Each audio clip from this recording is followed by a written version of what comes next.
समय से भी पहले, राजाओं और साम्राज्यों से पहले, इतिहास शुरू होने से भी पहले परमेश्वर ने कहा, उजाला हो, और शून्य से ब्रह्मांड पैदा हुआ।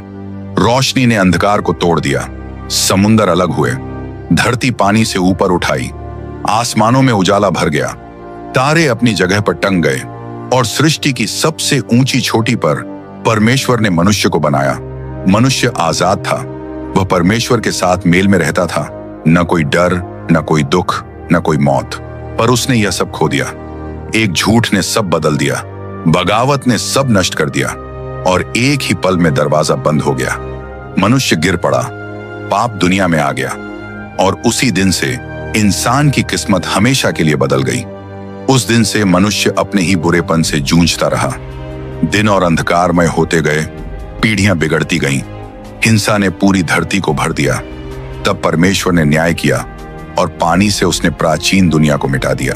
परंतु न्याय के बीच भी परमेश्वर ने कुछ लोगों को बचाकर रखा, क्योंकि उसके पास हमेशा एक योजना थी। वह हमेशा अपने लोगों को विश्वास करने के लिए बुलाता रहा। मनुष्य ने परमेश्वर जैसा बनने की चाह रखी, उन्होंने अपनी ही महिमा खोजी, लेकिन परमेश्वर ने उनके घमंड को तोड़ दिया और उन्हें चारों ओर बिखेर दिया। और फिर परमेश्वर ने एक मनुष्य को बुलाया, अब्राहम, अपनी भूमि छोड़ो, आसमान की ओर देखो, तुम्हारी संतानें वैसी ही होंगी। उसी से एक लोग पैदा होंगे, एक राष्ट्र जो दुनिया के लिए छुटकारा लाएगा। लेकिन उनका रास्ता आसान नहीं होगा। परीक्षाएं होंगी, वादे होंगे, धोखे होंगे, गुलामी होगी। फिर भी इन सब के बीच परमेश्वर हमेशा अपनी योजना पूरी करेगा, क्योंकि धोखे में भी परमेश्वर मौजूद है, दर्द में भी परमेश्वर की योजना है, निर्वासन में भी परमेश्वर अपना वादा निभाता है। यह है शुरुआत की कहानी, सृष्टि की कहानी और पतन की कहानी, मनुष्य की कहानी और वादे की कहानी, पहली सांस से लेकर एक राष्ट्र के जन्म तक। यह है उत्पत्ति की कहानी। शुरुआत में परमेश्वर ने आकाश और पृथ्वी की रचना की। पृथ्वी सूनी और खाली थी, और गहरे जल के ऊपर अंधकार छाया हुआ था। परमेश्वर का आत्मा पानी के ऊपर मंडरा रहा था। और फिर परमेश्वर ने कहा, उजाला हो, और उजाले ने अंधकार को चीर दिया। परमेश्वर ने उजाले को अंधकार से अलग कर दिया। उजाले को उसने दिन कहा और अंधकार को उसने रात कहा। और परमेश्वर ने देखा कि यह अच्छा है। पर यह सब अभी पूरा नहीं हुआ था। परमेश्वर ने आकाश को फैलाया, उसने पहाड़ों को उठाया, उसने समुद्रों को आकार दिया, अपने वचन से उसने नदियों को बहा दिया, और उसने पृथ्वी को जीवन से भर दिया। हर पौधा, हर पेड़, हर प्राणी, आकाश में, धरती पर और समुद्रों में, सब उसकी ही हाथों से बने। और परमेश्वर ने देखा कि यह अच्छा है। लेकिन अब भी कुछ कमी थी। उसकी सृष्टि की सबसे ऊंची रचना, कुछ अलग, कुछ अनोखा। परमेश्वर धरती पर उतरे। उन्होंने मिट्टी के ऊपर झुककर अपने ही हाथों से मनुष्य को बनाया। लेकिन यह जीव अब तक जीवित नहीं था। वह केवल मिट्टी की आकृति था, जिसे रचने वाले ने गढ़ा था। जब तक कि परमेश्वर ने उसकी नथुनों में जीवन की सांस नहीं फूंकी और मनुष्य ने पहली बार अपनी आंखें खोली। आदम ने सांस ली। परमेश्वर ने कहा, फलवंत हो और बढ़ो, धरती को भरो और उस पर अधिकार करो। समुंदर की मछलियों पर, आकाश के पक्षियों पर और हर जीवित प्राणी पर जो धरती पर चलता है तुम्हारा अधिकार होगा। परमेश्वर ने मनुष्य को एक सुंदर स्थान पर रखा, आनंद का बाग, एक स्वर्ग जहां न मृत्यु थी, न बीमारी, न पीड़ा। और उसी अद्भुत अदन में परमेश्वर अपनी सृष्टि के साथ चलता था। लेकिन मनुष्य अभी अधूरा था, क्योंकि जहां हर जीव के पास साथी था, वहां आदम अकेला था। इसलिए परमेश्वर ने उस पर गहरी नींद ला दी। और जब वह सो रहा था तो परमेश्वर ने उसकी एक पसली ली और उसी से स्त्री को रचा। जब आदम जागा और उसने उसे देखा तो वह समझ गया कि वह अलग है, वह उसकी बराबरी है, वह उसकी साथी है। आदम ने आश्चर्य और खुशी से कहा, यह अब मेरी हड्डियों की हड्डी है और मेरे मांस का मांस है। इसे स्त्री कहा जाएगा, क्योंकि यह मनुष्य से ली गई है। और इस तरह पुरुष और स्त्री मेल में रहने लगे। न कोई लज्जा, न कोई डर, सब शांति थी, सब जीवन था, सब अच्छा था। लेकिन शत्रु पहले से देख रहा था और बाग के भीतर सांप वार करने के मौके का इंतजार कर रहा था। बाग में दो विशेष वृक्ष थे, एक जीवन का वृक्ष और दूसरा भले और बुरे के ज्ञान का वृक्ष। और परमेश्वर ने आदम से कहा, बाग के हर वृक्ष का फल तुम स्वतंत्रता से खा सकते हो, पर जिस वृक्ष से भले और बुरे का ज्ञान होता है उसका फल तुम नहीं खाना, क्योंकि जिस दिन तुम उसे खाओगे निश्चय ही मर जाओगे। परंतु सांप, परमेश्वर का शत्रु, मनुष्य को धोखा देने वाला, स्त्री के पास आया और बोला, क्या सचमुच परमेश्वर ने कहा है कि तुम बाग के किसी भी वृक्ष का फल नहीं खा सकते? हव्वा ने थोड़ी झिझक के साथ उत्तर दिया, नहीं, हम वृक्षों का फल खा सकते हैं, पर जो वृक्ष बाग के बीच में है उसके बारे में परमेश्वर ने कहा है, उसका फल तुम मत खाना, यहां तक कि छूना भी नहीं, वरना तुम मर जाओगे। सांप ने कहा, तुम निश्चय ही नहीं मरोगे, क्योंकि परमेश्वर जानता है कि जिस दिन तुम उसका फल खाओगे तुम्हारी आंखें खुल जाएंगी, तुम परमेश्वर के समान हो जाओगे, भले और बुरे को जानने वाले। सांप के शब्द हव्वा के मन में भर गए। उसने फल की ओर देखा, वह सुंदर था, खाने के लिए अच्छा लगता था, और उसके मन में इच्छा हुई कि वह परमेश्वर जैसी हो जाए। उसने फल तोड़ा, वृक्ष से निकाल कर खाया, फिर उसने आदम को भी दिया और उसने भी खा लिया। उसी पल सब कुछ बदल गया। पुरुष और स्त्री दोनों की आंखें खुल गईं। उन्होंने देखा कि वे नंगे हैं। पहली बार उन्होंने लज्जा महसूस की, पहली बार उन्होंने डर महसूस किया। वे पेड़ों के बीच छिप गए, परंतु बाग में परमेश्वर की आवाज सुनाई दी, आदम, तुम कहां हो? आदम ने कांपते हुए कहा, मैंने बाग में तेरी आवाज सुनी और मैं डर गया, क्योंकि मैं नंगा था, इसलिए मैं छिप गया। तब परमेश्वर ने पूछा, किसने तुझसे कहा कि तू नंगा है? क्या तूने उस वृक्ष का फल खाया है जिससे खाने की आज्ञा मैंने तुझे नहीं दी थी? आदम ने उत्तर दिया, यह स्त्री जिसे तूने मेरे साथ रखा, उसने मुझे उस वृक्ष का फल दिया और मैंने खा लिया। फिर परमेश्वर ने स्त्री से कहा, यह तूने क्या किया? स्त्री ने उत्तर दिया, सांप ने मुझे धोखा दिया और मैंने खा लिया, और उसी क्षण पाप दुनिया में आ गया। शाप दिया गया, दर्द, पसीना और मृत्यु। एदन का बाग हमेशा के लिए बंद हो गया। पर मनुष्य को बाहर निकालने से पहले परमेश्वर ने एक वादा दिया, स्त्री के वंश से एक आने वाला है जो सांप का सिर कुचल देगा। पाप आखिरी नहीं होगा, मौत अंतिम शब्द नहीं होगी, क्योंकि उसी दिन से उद्धार की योजना शुरू हो गई। मनुष्य को एदन से निकाल दिया गया। धरती अब स्वर्ग नहीं रही, खेतों में कांटे उगाए, हर मेहनत के साथ पसीना बहा, और अब मृत्यु सच्चाई बन गई। परंतु पतन के बाद भी परमेश्वर ने मनुष्य को नहीं छोड़ा। आदम और हव्वा के बच्चे हुए और उनकी संतानों से ही उद्धार का वादा पूरा होना था। लेकिन उससे पहले पाप अपना असली चेहरा दिखाएगा। हव्वा गर्भवती हुई और उसका पहला पुत्र पैदा हुआ। उसने कहा, मैंने यह पुत्र यहोवा की मदद से पाया है। उसका नाम रखा गया कैन, मानव जाति का पहला जन्मा पुत्र। कुछ सालों बाद उसका भाई पैदा हुआ, हाबिल। कैन खेतों में मेहनत करता था, लेकिन हाबिल भेड़ों का रखवाला था। दोनों का अपना काम था, दोनों का अपना मन था, पर केवल एक ही था जो परमेश्वर के साथ चलता था। एक दिन आया जब यहोवा के सामने भेंट चढ़ानी थी। कैन अपने खेत की उपज लाया, अपनी मेहनत का फल, लेकिन हाबिल अपने झुंड से पहला और सबसे अच्छा हिस्सा लाया, सबसे मोटे, सबसे शुद्ध मेमने, और उसने उन्हें परमेश्वर के सामने अर्पित किया। परमेश्वर ने हाबिल की भेंट को प्रसन्न होकर देखा, पर कैन की भेंट को उसने स्वीकार नहीं किया। कैन का मन क्रोध से भर गया, उसका चेहरा उतर गया, उसका दिल गुस्से और जलन से भर उठा। तब परमेश्वर ने उससे कहा, कैन, तू क्यों क्रोधित है? तेरा चेहरा क्यों उतर गया है? यदि तू सही करेगा तो क्या तुझे स्वीकार नहीं किया जाएगा? पर यदि तू सही नहीं करेगा तो पाप तेरे दरवाजे पर घात लगाए बैठा है। वह शेर की तरह तुझे दबोचना चाहता है, पर तुझे उस पर काबू पाना होगा। परमेश्वर के ये शब्द कैन के मन में गूंजते रहे, लेकिन उसने पश्चाताप नहीं किया। वह और भी जलन और कटुता से भर गया। अब वह अपने भाई को परिवार नहीं देखता था, बल्कि उसे एक परछाई समझता था जिसे मिटा देना जरूरी था। एक दिन कैन ने अपने भाई हाबिल को खेत में बुलाया। कैन मुस्कुराया। हाबिल को कोई शक नहीं हुआ, और जब वे अकेले थे तो नफरत फूट पड़ी। कैन अपने भाई के खिलाफ उठ खड़ा हुआ। उसने उस पर हमला किया, उसने उसे घायल किया, और इतिहास में पहली बार मनुष्य का लहू धरती पर गिरा। फिर परमेश्वर ने कहा, तेरा भाई हाबिल कहाँ है? कैन ने उत्तर दिया, मुझे नहीं पता, क्या मैं अपने भाई का रखवाला हूं? तब परमेश्वर ने कहा, तेरे भाई का लहू जमीन से पुकार रहा है। अब तू शापित है, तू भटकता रहेगा, तू चैन और ठहराव नहीं पाएगा। कैन ने कांपते हुए कहा, यह दंड बहुत भारी है, जो कोई मुझे पाएगा वह मुझे मार डालेगा। परमेश्वर ने कहा, मैं तुझ पर एक चिन्ह रखूंगा ताकि कोई तुझे हानि न पहुंचाए, लेकिन तू निकाल दिया जाएगा और नोड नाम भूमि में रहेगा। इस प्रकार कैन चला गया। वह परमेश्वर की उपस्थिति से बहुत दूर भटकता रहा, खोया हुआ, बेघर, बिना किसी विश्राम के, क्योंकि पाप ने उसे न केवल उसके भाई से अलग कर दिया बल्कि उसे उसके सृजनहार से भी दूर कर दिया। कैन ने एक नगर बनाया, उसकी संतानें बढ़ीं और फलने फूलने लगीं, पर हर पीढ़ी के साथ पाप भी बढ़ता गया, स्वार्थ बढ़ता गया, हिंसा धरती पर फैल गई, हर मनुष्य केवल अपने लिए जीने लगा।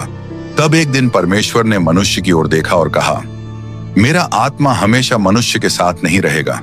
मैं धरती के ऊपर से हर जीवित प्राणी को मिटा दूंगा, क्योंकि मनुष्य की दुष्टता बहुत बढ़ गई है। सृष्टि अपने सृजनहार के खिलाफ खड़ी हो गई थी। दुनिया भ्रष्टाचार में डूब चुकी थी।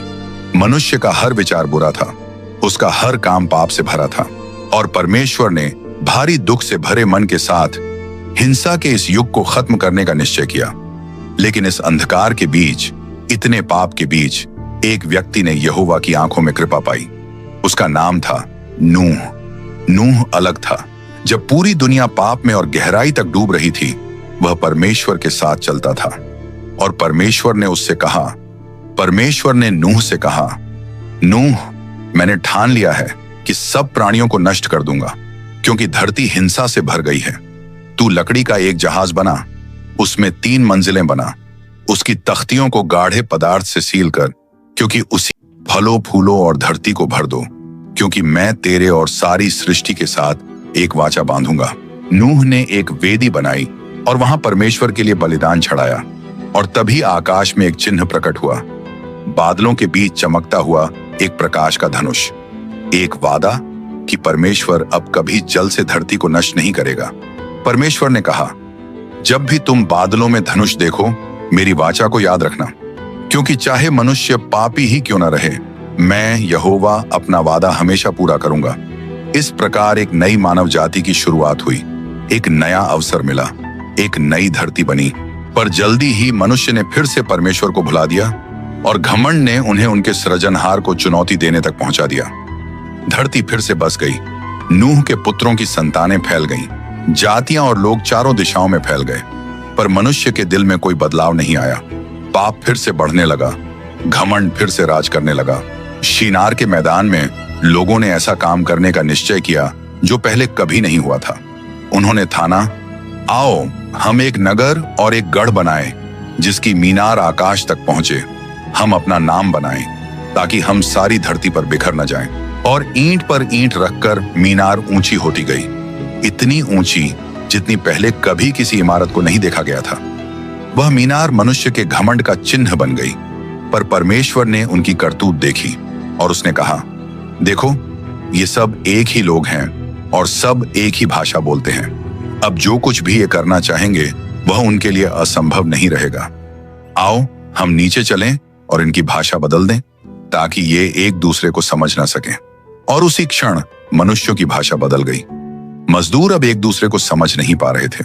नगर में अराजकता भर गई, अनोखी बोलियों की आवाजें गूंजने लगीं। हर ओर उलझन थी, हर ओर चीख पुकार थी। मीनार अधूरी ही छोड़ दी गई। लोग धरती के कोनों कोनों में बिखर गए, और उस नगर का नाम बाबेल रखा गया, क्योंकि वहीं परमेश्वर ने उनकी भाषा बदल दी थी। और एक बार फिर मनुष्य का घमंड नीचा कर दिया गया। सदियां बीत गईं, जातियां बढ़ी, और मूर्ति पूजा से भरी भूमि के बीच परमेश्वर ने एक मनुष्य को चुना। वह न कोई राजा था, न योद्धा, न कोई याजक। वह बस एक साधारण मनुष्य था जो विश्वास करने के लिए तैयार था। परमेश्वर ने उससे कहा, अब्राहम, तू अपने देश को छोड़ दे, अपने रिश्तेदारों और पिता के घर से निकल जा और उस भूमि पर चल जिसे मैं तुझे दिखाऊंगा। अब्राहम ने पूछा, हे प्रभु, कहां जाना है? परमेश्वर ने, को ले ले, अपने इकलौते पुत्र को जिससे तू प्रेम करता है, और मोरिया देश में चला जा। वहां उस पर्वत पर जिसे मैं तुझे दिखाऊंगा, उसे होम बलि के रूप में चढ़ा। अब्राहम का दिल धड़कना बंद हो गया। परमेश्वर ऐसा कैसे कह सकते थे? यह वही पुत्र था जिसका उसने पूरी उम्र इंतजार किया था। यह प्रतिज्ञा का बच्चा था, यह चमत्कार था। पर अब्राहम ने देर नहीं की, क्योंकि भले ही वह समझ नहीं पा रहा था, फिर भी वह परमेश्वर पर भरोसा करता था। अगली सुबह अब्राहम जल्दी उठ गया। उसने अपने पुत्र को साथ लिया, लकड़ियां उठाई, चाकू उठाया और पर्वत की चढ़ाई शुरू की। इसहाक उसके साथ साथ चल रहा था। वह नहीं जानता था कि क्या होने वाला है, पर उसके मन को कुछ अजीब सा लग रहा था। इसहाक ने पूछा, पिता, यहाँ लकड़ी है, आग भी है, पर बलिदान के लिए मेमना कहाँ है? अब्राहम ने अपने पुत्र की ओर देखा और अटल विश्वास के साथ उत्तर दिया, बेटा, परमेश्वर खुद अपने लिए मेमना तैयार करेगा। वे दोनों पर्वत की चोटी पर पहुंचे। अब्राहम ने वहां एक वेदी बनाई। उसने लकड़ियां ठीक से जमाई, अपने पुत्र को बांधा और उसे वेदी पर लिटा दिया। इसहाक ने विरोध नहीं किया, वह चिल्लाया नहीं। उसने आज्ञा मानते हुए अपने आप को सौंप दिया। अब्राहम ने चाकू उठाया, आज्ञा मानने के लिए तैयार, सब कुछ देने के लिए तैयार, क्योंकि उसके दिल में यह विश्वास था कि यदि परमेश्वर उससे यह मांग सकते हैं तो परमेश्वर उसके पुत्र को मरे हुओं में से जीवित भी कर सकते हैं। और जैसे ही धार नीचे गिरने वाली थी, स्वर्ग से एक गर्जन सुनाई दी, अब्राहम, अब्राहम। अब्राहम ने उत्तर दिया, हे प्रभु, मैं यहां हूं। परमेश्वर ने कहा, लड़के पर हाथ मत बढ़ा। अब मैं जान गया हूं कि तू परमेश्वर का भय मानता है, क्योंकि तूने अपना इकलौता पुत्र भी मुझसे नहीं रोका। अब्राहम ने चाकू नीचे कर दिया। उसने मुड़कर देखा और देखा कि एक मेढ़ा झाड़ियों में सींगों से अटका हुआ है। परमेश्वर ने बलिदान का प्रबंध कर दिया था। अब्राहम ने कहा, यहोवा यिरेह, यहोवा प्रबंध करेगा। इसहाक बचा लिया गया, बलिदान चढ़ा दिया गया और परमेश्वर ने अब्राहम से अपना वादा फिर दोहराया, क्योंकि तूने यह काम किया है और अपना इकलौता पुत्र मुझसे नहीं रोका, इसलिए मैं तुझे आशीर्वाद दूंगा। तेरी संतान आकाश के तारों की तरह, समुद्र की रेत की तरह असंख्य होगी और तेरे वंश में होकर धरती की सब जातियां आशीर्वाद पाएंगी। अब्राहम पर्वत से नीचे उतर आया और परमेश्वर का वादा जीवित रहा, क्योंकि उसी की संतान से आगे आएगा इसहाक, याकूब, यूसुफ और बाद में संसार का उद्धार करता। क्योंकि उस दिन मोरिया पर्वत पर परमेश्वर ने केवल इसहाक को नहीं बचाया, वहां उसने भविष्य दिखाया, क्योंकि एक दिन उसी पर्वत पर एक पिता सचमुच अपने पुत्र को देगा। एक पुत्र सचमुच बलिदान होगा और उसका लहू सारे मानव जाति के लिए छुटकारा लाएगा। परमेश्वर का वादा इसहाक के साथ जारी रहा। उसने अपने पिता अब्राहम की वाचा को पाया और अपनी पत्नी रिबका से उसके 2 पुत्र हुए, 2 भाई, 2 जातियां, 2 अलग भाग्य, जो जन्म से पहले ही एक दूसरे के विरोध में थे। जब रिबका गर्भवती हुई तो उसने अपने भीतर संघर्ष महसूस किया। चिंतित होकर उसने यहोवा से पूछा और परमेश्वर ने उत्तर दिया, तेरी कोख में 2 जातियां हैं, तेरे भीतर से 2 लोग अलग हो जाएंगे, एक दूसरे से शक्तिशाली होगा और बड़ा छोटे की सेवा करेगा। जब जन्म का समय आया तब इसहाक लगभग 60 वर्ष का था। पहला बालक पैदा हुआ, लाल और पूरे शरीर पर बालों से ढका हुआ। उसका नाम रखा गया एसाव। पर जैसे ही वह बाहर आया, उसका भाई उसकी एड़ी पकड़े हुए था, इसीलिए उसका नाम रखा गया याकूब। और पहले ही पल से उन दोनों के बीच संघर्ष शुरू हो गया था। साल बीत गए, लड़के बड़े हो गए। एसाव शिकारी बन गया, ताकतवर, जंगली, खुले मैदानों का आदमी। लेकिन याकूब अलग था, वह शांत स्वभाव का था, तंबुओं में रहने वाला आदमी, देखने और सही समय का इंतजार करने वाला। क्योंकि भले ही एसाव पहलौठा था, पर याकूब आशीर्वाद का भूखा था। एक दिन एसाव खेत से लौटा, वह थका हुआ और भूखा था। याकूब लाल दाल का सूप पका रहा था। उसकी खुशबू तंबू में फैल गई। एसाव खुद को रोक न सका। उसने कहा, मुझे वह सूप दे दे, मैं भूख से मर रहा हूं। लेकिन याकूब ने चालाकी से उत्तर दिया, अपना पहलौठे का हक मुझे बेच दे। एसाव ने कहा, मुझे अपने पहलौठे के हक से क्या फायदा, अगर मैं भूख से मर ही जाऊं? याकूब ने कहा, मुझसे शपथ खा। और एसाव ने शपथ खाई। सिर्फ एक थाली भोजन के लिए उसने अपना पहलौठे का हक बेच दिया। उसने परमेश्वर के आशीर्वाद को तुच्छ समझा और याकूब ने उसे पा लिया। पर असली लड़ाई अब शुरू होने वाली थी। 60 से भी अधिक साल बीत गए। इसहाक बूढ़ा हो गया। अब वह लगभग 137 वर्ष का था। उसकी आंखें धुंधली हो गईं। वह देखने की शक्ति खोने लगा। और एक दिन उसने अपने पुत्र एसाव को बुलाया और कहा, बेटा, मैं बूढ़ा हो गया हूं, मुझे नहीं पता कि मेरी मृत्यु कब होगी। अपना धनुष ले और शिकार करने जा। मेरे लिए भोजन तैयार कर ताकि मैं मरने से पहले तुझे आशीर्वाद दूं। रिबका यह सब सुन रही थी। उसे वह भविष्यवाणी याद थी, बड़ा छोटे की सेवा करेगा, और अपने मन में उसने ठाना कि वह याकूब की मदद करेगी। रिबका ने कहा, याकूब, तेरे पिता एसाव को आशीर्वाद देने वाले हैं। जैसा मैं कहती हूं वैसा कर। झुंड में जा और 2 छोटे बकरे ले आ। मैं तेरे पिता के लिए भोजन तैयार करूंगी और तू उनके सामने जाकर आशीर्वाद पाएगा। याकूब ने कहा, पर मां, एसाव तो रोएंदार है और मैं नहीं। अगर पिता ने मुझे छू लिया तो उन्हें पता चल जाएगा कि मैंने धोखा दिया है और आशीर्वाद की जगह मुझे शाप मिलेगा। रिबका ने कहा, वह शाप मुझ पर आ जाए, तू बस वैसा ही कर जैसा मैं कहती हूं। याकूब ने बकरों की खाल ली और उन्हें अपने हाथों और गर्दन पर बांध लिया। रिबका ने भोजन तैयार किया और याकूब अपने पिता के तंबू में गया। उसने कहा, पिता, इसहाक ने पूछा, कौन है तू? मेरे बेटे, याकूब ने कहा, मैं तेरा पहलौठा एसाव हूं। जैसा तूने कहा था वैसा कर दिया है। उठ और खा ताकि तू मुझे आशीर्वाद दे। इसहाक ने पूछा, तूने इतना जल्दी कैसे पा लिया? याकूब ने उत्तर दिया, तेरे परमेश्वर यहोवा ने मेरी मदद की। इसहाक को शक हुआ, पर जब उसने याकूब के हाथों को छुआ तो उसे एसाव के बाल महसूस हुए। जब उसने उसके वस्त्रों को सूंघा तो उसे खेत की महक आई और तब उसने उसे आशीर्वाद दिया। परमेश्वर तुझे स्वर्ग की ओस और धरती की उर्वरता दे। जातियां तेरी सेवा करें और लोग तेरे आगे झुकें। तू अपने भाइयों पर प्रभु हो, तेरी माता के बेटे तेरे सामने झुकें। जो तुझे शाप दे वह शापित हो और जो तुझे आशीर्वाद दे वह आशीष पाए। याकूब तंबू से बाहर चला गया, पर थोड़ी ही देर बाद एसाव शिकार लेकर पहुंचा और जब उसे सच्चाई का पता चला तो वह जोर से कांप उठा और बोला, पिता, क्या आपके पास मेरे लिए और कोई आशीर्वाद नहीं है? इसहाक ने कहा, तेरा भाई छल से आया और तेरा आशीर्वाद ले गया। एसाव चिल्लाया, याकूब ने मुझे दूसरी बार धोखा दिया है। पहले उसने मेरा पहलौठे का हक लिया और अब उसने मेरा आशीर्वाद भी छीन लिया। जब मेरे पिता मर जाएंगे तो मैं अपने भाई को मार डालूंगा। रिबका ने एसाव की बातें सुनी और याकूब के जीवन के डर से उसने उसे दूर भेज दिया। वह भागकर हारान देश चला गया, अपने मामा लाबान के घर। याकूब आशीर्वाद पा चुका था, पर अब वह एक भगोड़ा था, एक ऐसा मनुष्य जिसके पास घर नहीं था, जो भागता फिर रहा था। पर उसकी तन्हाई के बीच परमेश्वर ने उसे ढूंढ लिया। याकूब चलता रहा यहां तक कि सूरज ढलने लगा। उसके पास कोई छत नहीं थी, कोई साथी नहीं था, तो उसने एक पत्थर उठाया, उसे तकिया बनाया और जमीन पर लेट गया। और जब वह सो गया तो उसने एक सपना देखा।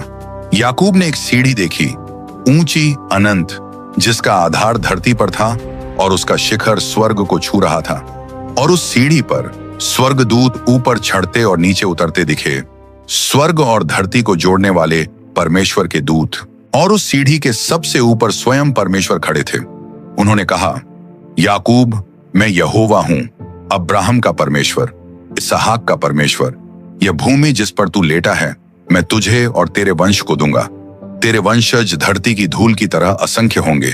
तू उत्तर और दक्षिण, पूरब और पश्चिम सब ओर फैल जाएगा और तुझ में होकर धरती की सब जातियां आशीर्वाद पाएंगी। मैं तेरे साथ हूं, जहां जहां तू जाएगा मैं तुझे सुरक्षित रखूंगा और जो कुछ मैंने तुझसे कहा है जब तक पूरा ना कर दूं मैं तुझे नहीं छोड़ूंगा। याकूब अचानक नींद से जाग गया। उसने इधर उधर देखा, पत्थरों के बीच से हवा धीरे धीरे फुसफुसा रही थी। आकाश अब भी अंधेरा था, पर उसके दिल में सब कुछ बदल चुका था। उसने कांपते हुए कहा, निश्चय ही यहोवा इस स्थान में है और मुझे पता ही नहीं था। याकूब ने वह पत्थर उठाया जहां उसका सिर रखा था। उसने उसे खड़ा किया, उस पर तेल डाला और उस स्थान का नाम रखा बेतैल, जिसका अर्थ है परमेश्वर का घर। और वहां उसने एक मन्नत मानी, यदि परमेश्वर मेरे साथ रहेगा, यदि वह मेरी इस यात्रा की रक्षा करेगा, यदि वह मुझे खाने के लिए रोटी और पहनने के लिए वस्त्र देगा और मुझे सुरक्षित मेरे पिता के घर लौटा देगा, तो यहोवा मेरा परमेश्वर होगा और जो कुछ वह मुझे देगा मैं उसका 10वां भाग उसे लौटा दूंगा। याकूब सुबह जल्दी उठा। उगते सूरज की रोशनी उसके चेहरे पर चमक रही थी। उसे पता था कि आगे का रास्ता लंबा है। उसे पता था कि वह कई कठिनाइयों का सामना करेगा, पर अब वह अकेला नहीं चल रहा था। क्योंकि परमेश्वर ने वादा किया था कि वह उसके साथ रहेगा। और उस दिन से याकूब पहले जैसा मनुष्य नहीं रहा, पर उसकी असली बदलावट अभी आना बाकी थी। याकूब अपनी यात्रा पर चलता रहा। उसने रेगिस्तानों को पार किया, नदियों और घाटियों से गुजरा और पहुंच गया अपने मामा लाबान के घर के देश में। लेकिन जहां उसे शरण मिलने की उम्मीद थी, वहां उसका इंतजार कर रही थी एक और बड़ी परीक्षा। क्योंकि जैसे उसने छल किया था, अब उसी के साथ छल होने वाला था। याकूब हारान के खेतों में एक कुएं पर पहुंचा। वहां उसने चरवाहों को देखा जो अपने झुंड को पानी पिलाने के लिए खड़े थे। याकूब ने पास जाकर पूछा, क्या तुम नाहोर के पुत्र लाबान को जानते हो? उन्होंने उत्तर दिया, हाँ, हम उसे जानते हैं। देखो, उसकी बेटी राहेल भेड़ों को लेकर आ रही है। याकूब ने ऊपर देखा और जैसे ही उसकी नजर राहेल पर पड़ी, उसका दिल गहराई से हिल गया। वह सुंदर थी, वह अलग थी, और उसी क्षण याकूब समझ गया कि वह उससे विवाह करना चाहता है। याकूब लाबान के घर गया। उसने अपना पूरा हाल सुनाया और 1 महीने बाद लाबान ने उससे कहा, याकूब, ये ठीक नहीं कि तू मेरे लिए मुफ्त में काम करे। मुझे बता, तेरी मजदूरी क्या होगी? याकूब ने उत्तर दिया, मैं तेरी बेटी राहेल के लिए 7 साल काम करूंगा। लाबान ने कहा, यह अच्छा है कि मैं उसे तुझे दूं, किसी और को देने से बेहतर मेरे पास ही रह। और याकूब ने 7 साल काम किया, हर दिन, हर रात, हर घड़ी राहेल के बारे में सोचते हुए। लेकिन उसे समय छोटा लगा, क्योंकि वह उससे प्रेम करता था, क्योंकि वह उस दिन का इंतजार कर रहा था जब राहेल उसकी पत्नी बनेगी। और आखिरकार वह दिन आ गया। दावत की तैयारी हुई, दीपक जलाए गए, संगीत से लाबान का घर भर गया। याकूब अपनी दुल्हन का इंतजार कर रहा था, पर रात के अंधेरे में बिना जाने लाबान ने उसे राहेल की जगह बड़ी बहन लिया दे दी। और जब अगली सुबह याकूब जागा तो उसका दिल डर और हैरानी से भर गया। वह लाबान के पास गया और बोला, लाबान, तूने क्या किया? मैंने राहेल के लिए काम किया था, तूने मुझे क्यों धोखा दिया? लाबान ने उत्तर दिया, हमारे यहाँ यह रीति नहीं है कि छोटी को बड़ी से पहले विवाह में दें। पहले लिया के साथ ये सप्ताह पूरा कर, फिर मैं तुझे राहेल भी दूंगा, पर इसके लिए तुझे और 7 साल काम करना होगा। याकूब के पास कोई रास्ता नहीं था। उसने राहेल से विवाह किया और 7 साल और सेवा की। 14 साल का छल, 14 साल का इंतजार, 14 साल की कठिनाई। लेकिन परमेश्वर ने अभी अपना काम पूरा नहीं किया था। साल बीत गए, याकूब फलता फूलता गया। परमेश्वर ने उसे धन और पशुओं से आशीष दी, पर समय के साथ उसका और लाबान का रिश्ता बिगड़ने लगा। लाबान के बेटे याकूब को देखते थे ईर्ष्या से, और याकूब समझ गया कि अब लौटने का समय आ गया है। और परमेश्वर ने उससे कहा, याकूब, अपने पितरों की भूमि में लौट जा, अपने घर लौट जा, मैं तेरे साथ रहूंगा। लेकिन घर लौटने का मतलब था एसाव का सामना करना। वह भाई जिसे उसने छल से हराया था, वह आदमी जिसने कसम खाई थी कि वह उसे मार डालेगा। याकूब डर रहा था, पर उसकी सबसे बड़ी लड़ाई एसाव से नहीं होगी, बल्कि स्वयं परमेश्वर से होगी। याकूब ने अपने परिवार और सब संपत्ति को लेकर यब्बोक नदी पार की, पर उस रात वह अकेला रह गया। और अचानक अंधेरे में एक पुरुष प्रकट हुआ। उसने बिना कुछ कहे उस पर हमला कर दिया। याकूब ने पूरी ताकत से लड़ा, अपने पूरे मन और पूरे बल से। लड़ाई भयंकर थी, न कोई झुका, न कोई गिरा। घंटों बीत गए, सुबह होने तक। तब उस अजनबी ने याकूब की कमर की हड्डी को छू लिया और उसका जोड़ खिसक गया। उस क्षण याकूब समझ गया, यह कोई साधारण मनुष्य नहीं, यह तो स्वयं परमेश्वर है। और उसने कहा, मुझे छोड़ दे, क्योंकि भोर हो रही है। याकूब ने उत्तर दिया, मैं तुझे नहीं छोड़ूंगा जब तक तू मुझे आशीर्वाद न दे। उसने पूछा, तेरा नाम क्या है? याकूब ने कहा, मेरा नाम याकूब है।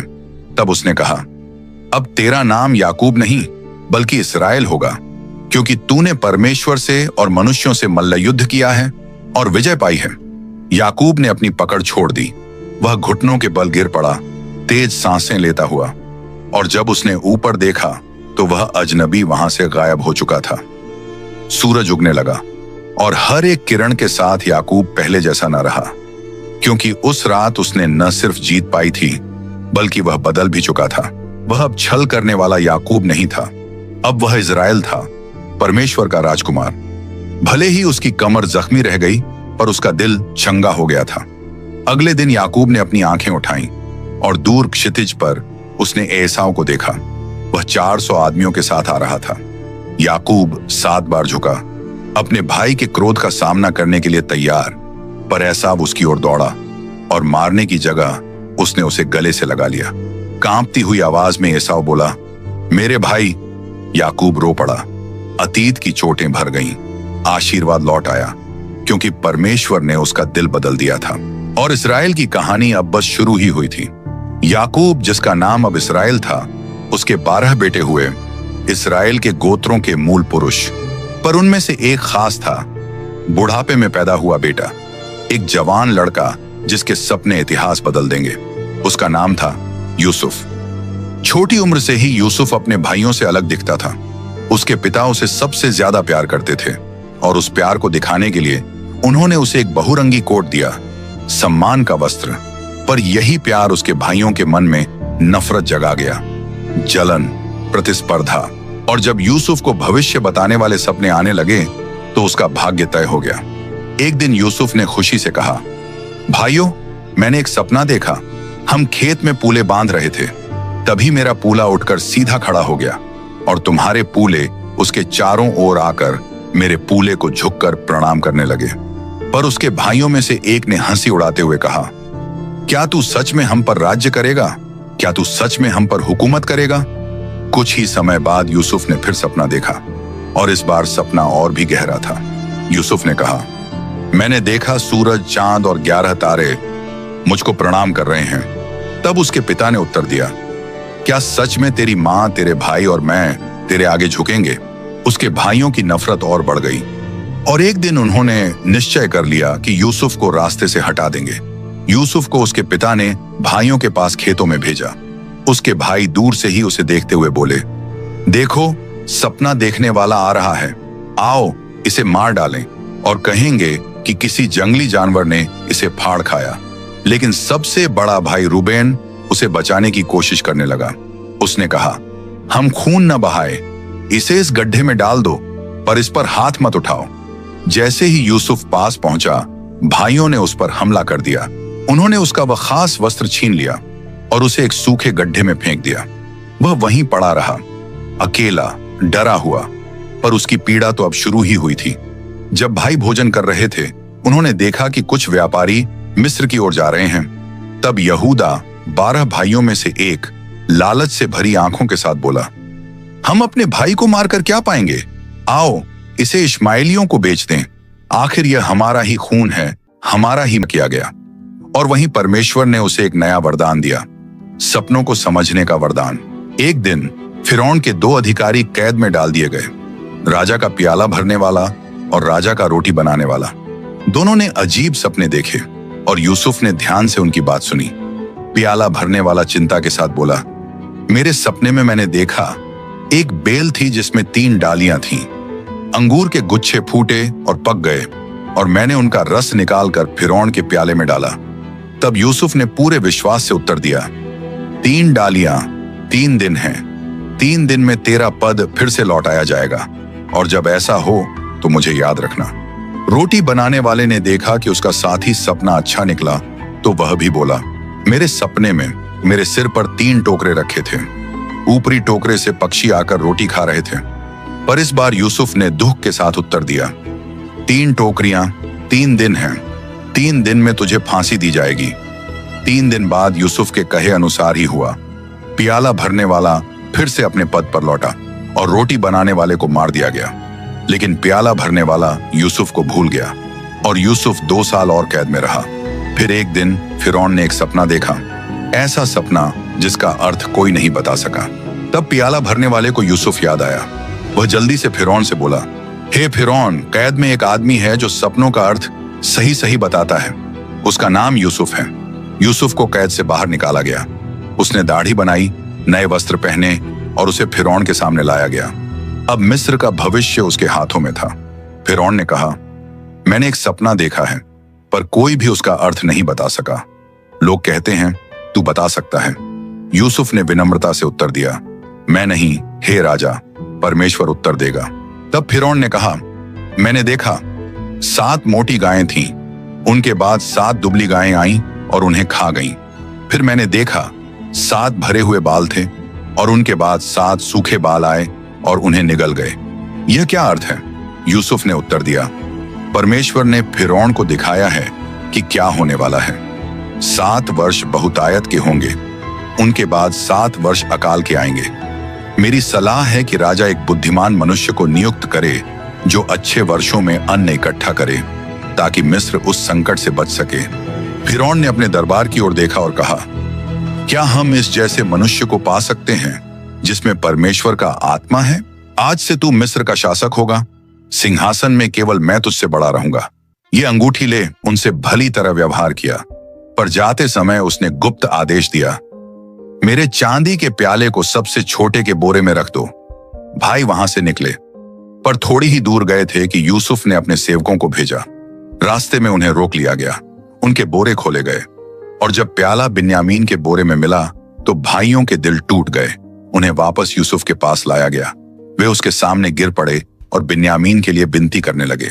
भाइयों में से यहूदा ने कहा, हे स्वामी, अगर बिन्यामीन वापस नहीं गया तो हमारे पिता शोक से मर जाएंगे।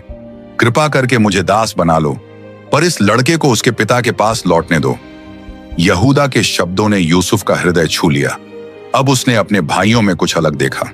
पहले उन्होंने अपने भाई को बेच दिया था बिना किसी पछतावे के, पर अब वे छोटे भाई के लिए अपना बलिदान देने को तैयार थे। यूसुफ और सह नहीं सका, वह खड़ा हो गया और फूट फूट कर रो पड़ा। भाई हैरान होकर उसकी ओर देखते रहे। तब यूसुफ ने कहा, मैं यूसुफ हूं, तुम्हारा अपना भाई, जिसे तुमने दास बनाकर बेच दिया था। भाई स्तब्ध रह गए। उनके दिलों में भय भर गया, क्योंकि वे जानते थे यूसुफ चाहे तो उन्हें दंड दे सकता है। पर यूसुफ की आंखों में बदले की आग नहीं थी, वहां बस आंसू थे, बस क्षमा थी। उसने कहा, डरो मत, मुझे यहां तुमने नहीं बल्कि परमेश्वर ने भेजा है। उसने मुझे तुमसे आगे भेजा ताकि तुम्हारी जान बचाई जा सके।